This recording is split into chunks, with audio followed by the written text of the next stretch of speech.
Welcome to the Gastro Girl podcast. We bring together patients, experts, and health advocates who are all here to help you optimize your health. Here's your host, Jacqueline Garland. Hey everyone, welcome to this episode of the Gastro Girl podcast. In honor of Colorectal Cancer Awareness Month, we've asked one of our favorite guests, Dave Dubin, to come back again, share his patient journey, and tell us all about the relationship between Lynch syndrome and colorectal cancer. Now, welcome, Dave, and we're so excited to have you back. I didn't realize I was one of the favorites. You are. You've always been. Top 5? Top, one. No way. That's awesome. Yeah, way. I like it. I think you were the first person that I talked to when I was considering doing Gastro Girl remember? Did I try and talk you out of it? Yeah, maybe you did. It's good to be here. Thanks for having me. No, Dave's always been a great. Oh, you're welcome. And what I admire about you is that you're a 3-time cancer survivor. You started a blog and a podcast and an amazing organization called Alive and Kickin', and it's so impressive. So why don't we just begin with your patient journey and what happened to you and why it led you down the path that you've been led down. Always happy to share the story. It's really been very powerful and influential, and for that I'm glad. So the story does begin for me back in 1997. Goodness, I think I had a full head of hair, although maybe not. I was 29 years old. I was having what would be considered traditional symptoms of colorectal cancer, feeling of blockage. I was having loose stools, blood, and there was a family history of colorectal cancer in the family. My father and my grandfather before me. So I did, unlike some people, I actually went to the doctor, had it checked, looked to have it checked, and at the time, it was kind of turned away because I was too young. Okay. The symptoms didn't go away, and 6 months later, I did finally get to see a specialist, and sure enough, it turned out I had what was considered stage 3B colon cancer, and I essentially had surgery and what was then the standard of care for all colorectal cancers, which was 6 months of chemotherapy, 5-FU. Now we realize that with Lynch syndrome, it has no benefit whatsoever, but that's, you can't turn back time. So I had no issue with it. But after, having the surgery and the chemotherapy, I essentially went on my way. I kind of it was one of those things we chalked it up to. It's the family. It's kind of like the rite of passage. A couple of years later, my brother had his colon cancer. He was 37. Again, he had surgery and he went on his way. It really wasn't until 10 years later, so 2007, after my first 10 years after my first colon cancer, where after having annual colonoscopies, I, without having any symptoms whatsoever, I actually found out about it. I found out about having colon cancer again when I went to donate blood, on purpose. And, my iron count had just dropped. That was the only symptom I had. I was, I'm 40. At the time, I was 40 years old, and I, running the business with the family, had 3 boys at the time. Now, still playing soccer, hence the name Alive and Kickin'. We'll get to that. I go to donate blood, and they're like, we're tempted to send you to the ER for a transfusion because my iron count had dropped. Oh my goodness. So, yeah. Feel very fortunate because, things spread out over time. You lose track. I think it's called survivor fatigue. You stop doing things on time because you've survived so long. So I go to my, I go have another surgery, had stage 2 colon cancer. Again, it was 13 months after previously clear colonoscopy. And now now it's 2007, genetics has been invented, the internet has been invented. I was not only prepped for surgery, but I also had genetic testing done. And sure enough, I did have what was, determined to be Lynch syndrome, which, believe it or not, I'd never heard of. this is one of the reasons why we started the foundation, is because so many people still haven't heard of it, yet it's so prevalent. So after doing that, did not need chemotherapy this time. I have 18 inches of colon still left. I did not have the whole thing removed, so I did not have an ostomy. But I did start seeing an oncologist, a high-risk oncologist, for the first time. Started undergoing additional screenings besides an annual colonoscopy. I got a set of CTs, chest, abdomen, and pelvis. Started looking at the pancreas, have an MRCP, upper endoscopy, as well as a lower endoscopy, a colonoscopy, but also a cystoscopy, because Lynch, it turns out, affects more than just gastrointestinal cancers. It also increases risk for urologic cancers, and obviously in women, also reproductive cancers, endometrial, ovarian, and the like. So I discovered, it was discovered that I had a small renal carcinoma on my right kidney, which at the time was unaware, but kidney tumors can stay very for an extended period of time and not really turn bad. But at the same time, you don't necessarily want to wait for it to turn bad to have it removed, because things can spiral. So we decided to, my wife and I talked about it, and decided to have it removed. And ultimately, only 10% of my right kidney needed to be removed, and it was malignant. And I had no side effects. And I essentially coached soccer the day after I was discharged, which was a really bad idea. Not only did I practically faint, and we lost the game. So I think the team would have been happier if I had stayed in the hospital an additional day. But anyway, so yeah, that's kind of what happened. And really, the knowledge that I gained after learning about Lynch syndrome really is what drove us to start Alive and Kicking, simply because statistically it was so warranted, and also statistically we didn't see anyone else out there. Yeah, I was going to ask you, what is Lynch syndrome? Like, what do patients or people need to know about Lynch syndrome? Like, what is it? It's a genetic predisposition. So it's an autosomal dominant gene mutation, which means all you need to do is inherit it from one parent. So it's the best example you get is you proverbial flipping up the coin for every single child. So we have 3 children. 2 out of the 3 inherited my mutation, but each one of them was a 50-50 chance. So there are families where you can have four siblings and none of them have it, yet at the same time you can have a family of 4 siblings and 3 of them can have it. You get my point. So it turns out statistically, it is estimated, and again, these are estimates, that 1 in 279 Americans has a Lynch mutation, which means it ain't rare. And the crazy thing is, when we started the foundation 10 years ago, it was estimated that it was 1 in 500 Americans, which again, still is not rare, but it's not even, but now when they're saying 1 in 279, even if it's still 1 in 500, whatever the case may be, that's really prevalent. It's more prevalent than BRCA. And again, the estimates are that almost, somewhere in the neighborhood of 90 to 95% don't know about it. And ultimately, many of them find out about it similar to the way I did, which is you develop cancer, usually at a very young age, and usually at a more advanced stage, which is a problem, which is why we started the foundation. So, I know your foundation, Alive and Kickin', is so important.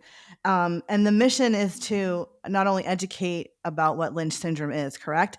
And and it explains who should get screened and when.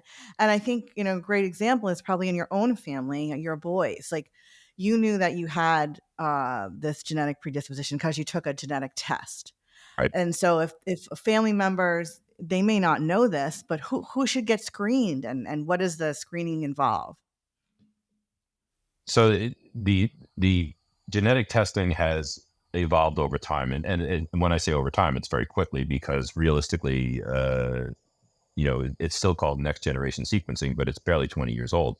So it used to be you had this huge, you had a pretty significant set of criteria that would warrant getting genetic testing. It was either called Bethesda criteria or Amsterdam criteria. And, it talked about first degree relatives and family history and everything. Perfect. I mean, these are really good because you want to build this pedigree. You want to have a snapshot of what you're talking about.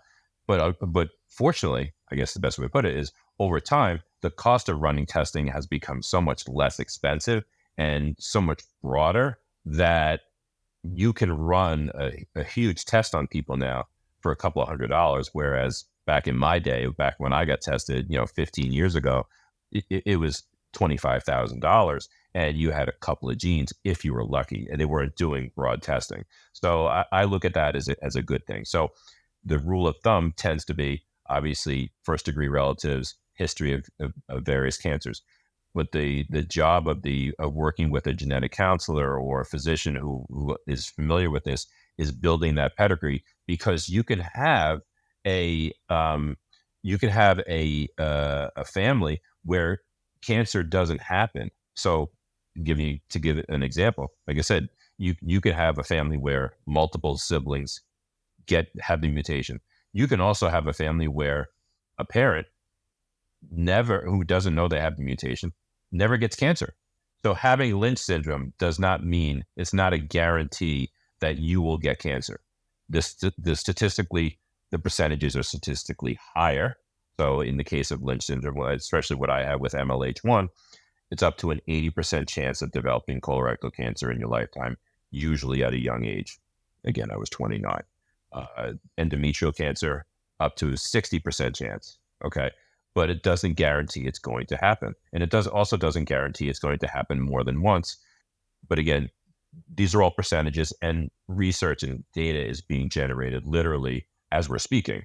More and more data is being generated. And I will say this, and I'll keep saying this throughout the recording, is if ever there was a good time to have Lynch syndrome, it would be today. And I'll say the same thing again tomorrow. There's so much research being done for Lynch syndrome patients now. It's really actually a very good time, if you will, to be in this space because of the future with this mutation. Yeah, and if we look back to what your story was and your journey, the whole reason to get the genetic test to see if you're predisposed to this condition is to be so that you're screened, right? And they check your colon, because what happens with Lynch syndrome? Explain to the audience what happens in your colon and why screening with colonoscopy is so important. But you have to know, like at 29 back then, if they knew that you had Lynch syndrome, you would have been given if they knew that you could have had a risk for Lynch syndrome or Lynch syndrome, they would have given you a colonoscopy sooner. And because colonoscopy identifies polyps that could be precancerous, they can remove those polyps and essentially prevent the cancer. So can you just explain, the relationship to why it's so important to find out if someone will have Lynch syndrome?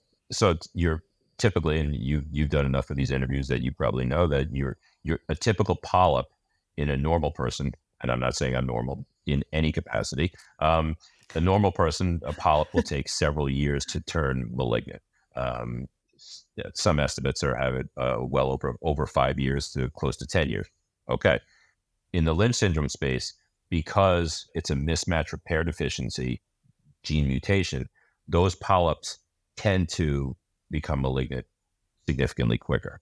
So during a colonoscopy, as your listeners probably know, when the GI doctor goes in with the scope, if they see a polyp, the idea is to snare it and remove it. Everybody's happy. I've had them. They're over the years, and I say years because we're coming up on my 30th in a few weeks, 30th colonoscopy. I have had polyps removed. I've also had colonoscopies where there was nothing, clean as a whistle, which is what you want. But the estimates, and it depends on where you are in the country, where you are in the globe.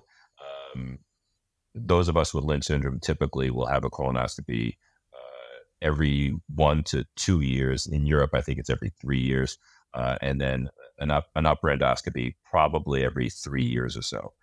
Again, it all depends on where, if at all, the person has had cancer previously. Obviously, if you have Lynch syndrome and you had a cancer in your stomach as opposed to, let's say, your colon, you may have more frequent upper endoscopies.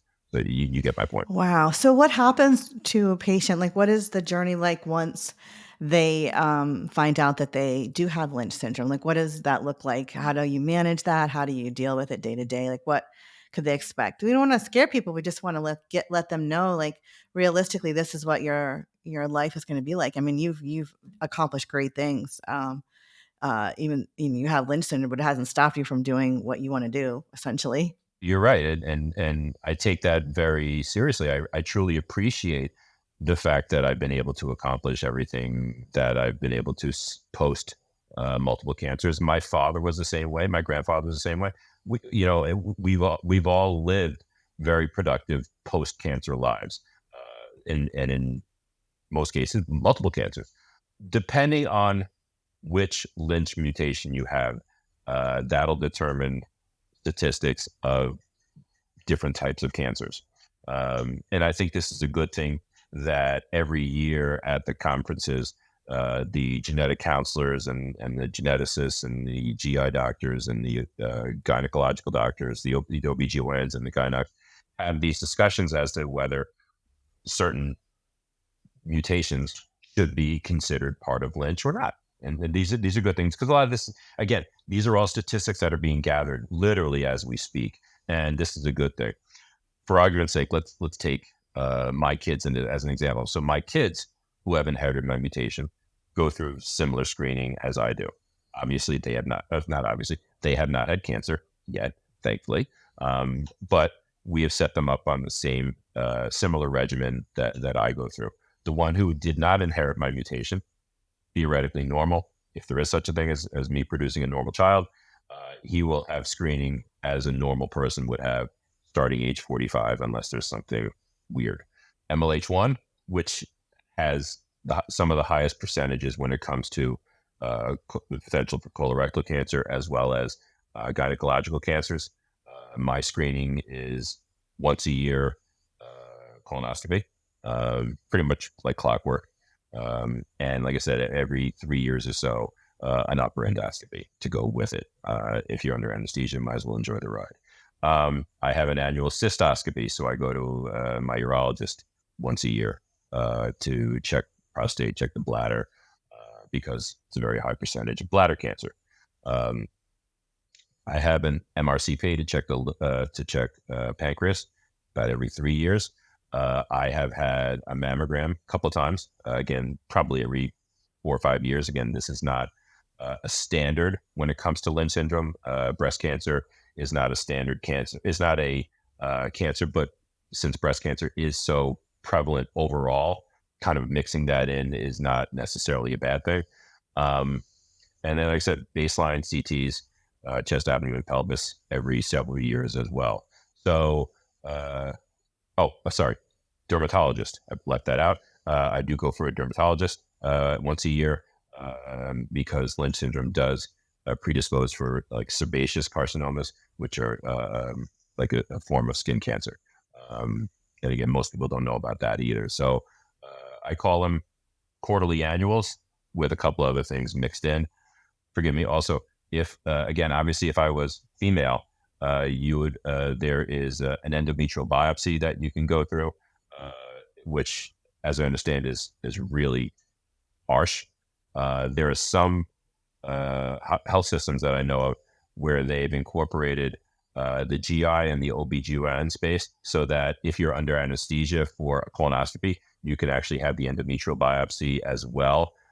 They've coordinated it because I haven't been through it myself, but if I understand correctly, it's kind of awful as far as a test. Yeah, but so I think what you're really shedding light on is because Lynch syndrome has been identified, there's more opportunity for preventative care, and the steps and all of these procedures that you've mentioned really allow the patient to get screened and stay ahead, so you're not surprised by getting a cancer diagnosis without, if you didn't know you had Lynch syndrome and you just went about your life without any symptoms, and then all of a sudden cancer pops up, unfortunately, being able to know this in advance, this is what's so interesting. Like, we can know this in advance and hopefully prevent it from getting to a stage like you had at 29, because you didn't have these tools in place back then.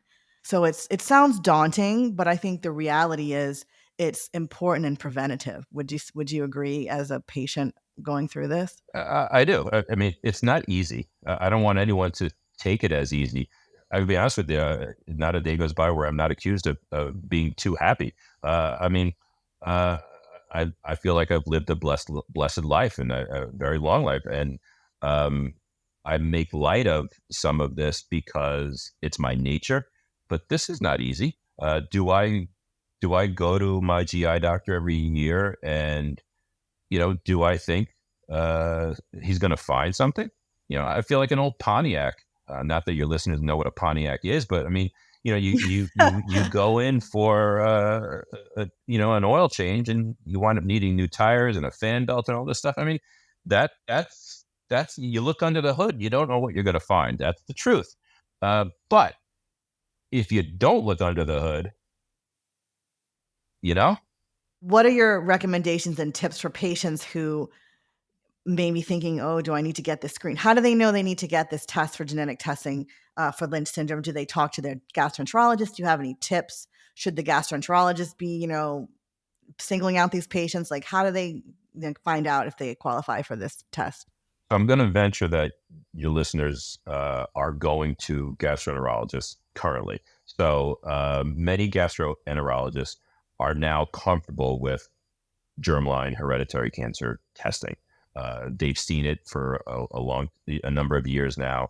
They're not as afraid of it as they were before. It's not as expensive as it was before. You don't have as many hurdles as there used to be in order to get genetic testing done for a patient now. It's much easier and quicker, which everybody likes. So it's a pretty good combination. So my answer would be, if you've got a relationship currently with your gastroenterologist, have that conversation with them and discuss your interest in potentially having hereditary cancer testing done, whether it's Lynch syndrome or something else. Again, you could have a different mutation that doesn't necessarily mean it's Lynch syndrome. It could be it could be something else. It could be including a BRCA. There's a number of mutations that could affect GI cancers. So have that conversation. In the off chance, either they are interested or not interested for whatever reason, you can always, I don't want to call it plan B because it probably should be plan A, is potentially have a conversation with a genetic counselor. Now, sometimes a genetic counselor is part of an academic system, at which point it may not be, you have the conversation with them. Sometimes it's telemedicine now. Again, this is becoming a new thing, which is you can have these chats, if you will, and do your own documentation and kind of work through all these things as part of the process, and then have a test ordered. And also, you can now have a test sent to your house, and you can send it back to the netherworld via mail, whether, typically with saliva, which is now the equivalent to blood for the most part when it comes to hereditary cancer testing. Or sometimes a mobile phlebotomy service will come to you and actually draw blood in order to have it sent back to the lab. Like I said, And primary care, like if someone maybe isn't under the care of a GI doctor right now, maybe they have a primary care or an OB, just have the conversation with them, right? That's the easiest way to start. If you're going to see them, ask them, share your family history. We've said this over and over again in numerous episodes on different types of GI conditions. It's really important to be open and transparent with your healthcare provider, because the more information they have, the better and more accurate they can help make the right diagnosis or suggestion for next steps. I would say definitely on the OB side, OBGYNs are already ordering other tests for you, typically, whether it's carrier screening, obviously, as part of it. So for the most part, the OBs are much more fluent in the hereditary cancer testing than your primary care physicians. Your primary care physicians, they're treating everything. They're seeing everything, and I'm not going to stereotype that because that would be wrong. But for the most part, your primary care physicians aren't necessarily looking for the hereditary cancer testing as part of their space. They will do it if you have that good relationship with your primary care physician and you bring it up to them. There's no reason why they should not do it, but they're just not as comfortable with it, and it's understandable. So it's finding the right person and then going through the steps. What else do we need to know? What's coming down the pipeline for in research and for treatment? Like what should patients be aware of? So the hallmark of Lynch syndrome cancers, wherever they may be, is microsatellite unstable high, MSI high. So when someone gets cancer, they should have genetic testing done on their cancer, as well as potentially having germline testing. So typically they're two different animals. So the cancer has its own biology and your body has your own biology. Sometimes they're the same, sometimes they're different. So you should be having sequencing on your cancer itself. Okay, that all being said, again, microsatellite unstable high has been proven to be, immunotherapy has proven to be very effective in treating patients with MSI high tumors. So again, we produce cancers in a number of different locations, obviously female being even more. You can potentially treat any of those cancers, potentially, with immunotherapy if the situation is correct. I have seen, I don't want to call them miracles because that's the wrong word for it. I've seen patients who are stage 4 cancer, MSI high, being treated with immunotherapy and NED in a very short time frame. I'm not talking about every patient because that's wrong, but we're talking about some real significant progress. There have been studies. There was a rectal cancer study from I think last year at ASCO. I think out of the 16 or 17 patients who were rectal cancer patients who had MSI high, like 12 to 13 of them were Lynch, and they were all treated with immunotherapy, and they were, I don't think any of them needed surgery. Yeah. Oh, wow. That's huge progress. That's huge progress. So right now there are a couple of different clinical trials taking place for potential Lynch syndrome vaccine.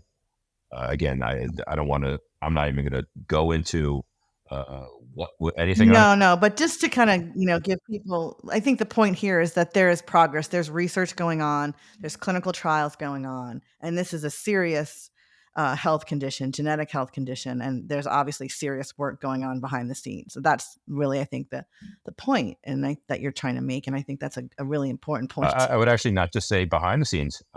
It's out front. I mean, even better. It's a big audience. Again, you're talking about the potential for somewhere in the neighborhood of 1 million people in the States alone with a Lynch mutation. That's crazy. So you've got a real potential upside. So this is not rare. I mean, what's rare is when you have 2 people who have Lynch and they, have a child with constitutional mismatch repair deficiency. That's rare.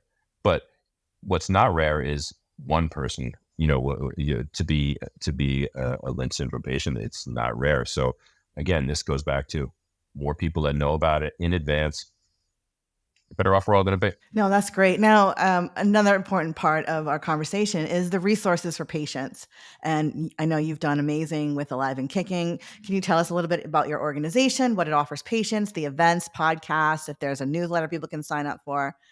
We don't want you to feel like you're alone. Like there's a whole community of patients just like you, like Dave, although he's one of a kind, but they broke the mold. There's still on purpose. Yeah, but the point, you're not alone. You have these champions and these advocates, and Dave's organization is fantastic. Just tell us a little bit more about Alive and Kicking. So when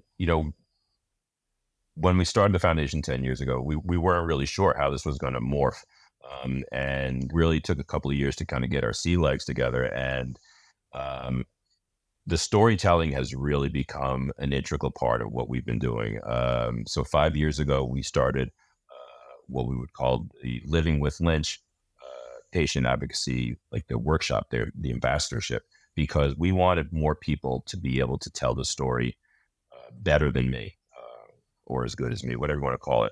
But we also wanted to be a more diverse message. Again, I am a white male and I've had good outcomes, but there is more than just white males who are having Lynch syndrome. And, you have obviously female, because this really is an equal opportunity mutation, who have gynecological issues, not just digestive issues. And then you have a number of different ethnicities. This affects people of color. And so we've been able to put together these Living with Lid workshops where we're getting content of patients, researchers, specialists together in small groups and talking about what they're going through. Because again, it's not an easy thing. And, some of these people have gone on to become speakers on their own part and really taking the message out there and really getting it out to their communities, whether it's indigenous communities or African-American communities, Hispanic communities. And it's really taking on a life of its own. It's really been great. So we've done it in 5 different locations with in different parts of the country, and we'll be doing it again this year. We've also, the podcast that I started, the voice is the good gene that I've inherited, and started a podcast. It's coming up on 150 guests now over the last 4 years. And what I liked about it is something that one of my kids said to me, which is when Robin and I, interact with them, it's not just about cancer. We have lives. We talk about politics. We talk about finances. We talk about sports. We're, parents. And he's like, you're not always talking about cancer. And I think that's a good thing. So when we started the podcast, a number of years ago, we always wanted it to be that way because, oncologists have a tough role to play. They see a lot of people often at a very late stage in their cancer. We'll call it a journey. And people die.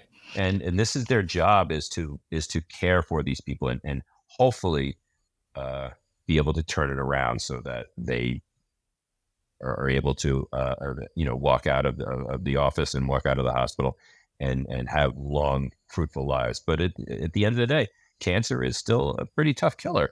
And I wanted to hear from them. I wanted to hear what made them tick. And it was kind of cool what some of the people will talk about and what they've done and what what's important to them. But I also wanted to do that for patients. So with all the Lynch syndrome patients, and they talk about what's important to them, what they've been involved with, and they've been involved with all these different things. It's not just about Lynch syndrome. It's not just about cancer. It's about them. And I've enjoyed doing that. And just like you meet people and you have a couple of returning champions who want to come back, and I love telling the story. And I love listening to them and letting them tell the story. So you're stuck with me because it's your show. So you have to listen to me. But, in my case, when it's my show, I listen to them. Any final tips? You want to give a shout out to where the website, where people can find you, where they can find your podcast? We'll put something up on the screen for those of you who are watching in video form. So the website is aliveandkickin.org. So it's ALIVEANDKICKN. No I with G. I get that all the time. Then, I do talk a little bit about soccer, but for the most part, it is about Lynch syndrome. So that is where the name came from. And I'm sticking with it, although I did stop playing soccer when I turned 50. And I do have to obviously stipulate that the opinions that I'm expressing today are my own and not of my employer. Just I need to obviously say that for absolutely purposes, that. Well, it's been such a pleasure having you on again, Dave, and you always come with great information. Let us know when your events are so we can help get the word out. We'll put up some information about your website and podcast again. And again, thank you so much. And we look forward to having you back again soon. Thank you. Good to be here. Thank you for listening to the Gastro Girl podcast. For more information and resources, please visit gastrogirl.com. Do you have a question for Gastro Girl? Please email podcast@gastrogirl.com. The information, opinions, and recommendations presented in the Gastro Girl podcast are not a substitute for medical advice from your healthcare professional. Please consult a licensed clinician in your state regarding all matters related to your health.